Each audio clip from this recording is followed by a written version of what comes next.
আদি পুস্তকে বলেছিল না,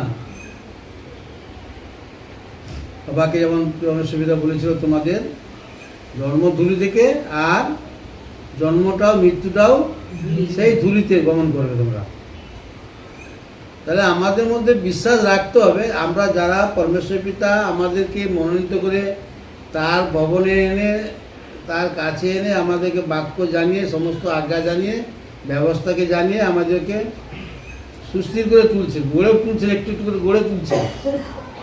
সেই আমাদের বিশ্বাস রাখতে হবে যে আমরা মৃতের পরেও যেন আমরা কি স্বর্গরাজ্যে পৌঁছাতে পারি। মাটিতে আমাদের কবর দিক পুরাক যাই করি, আগে আমাদেরকে ধুলিতে গমন করতে হবে, যেতে হবে।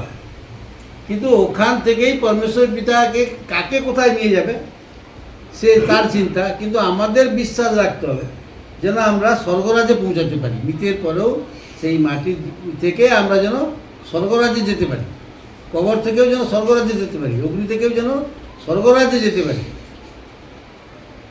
সেই স্বর্গরাজ্যে যাওয়ার জন্য আমাদের বাড়ি, আমাদের যে টাকা পয়সা ধন দৌলত, আমাদের মধ্যে যে অহংকার অভিমান যেসব আছে, এগুলো যেন আমাদের মধ্যে না থাকে, যেন ত্যাগ করি।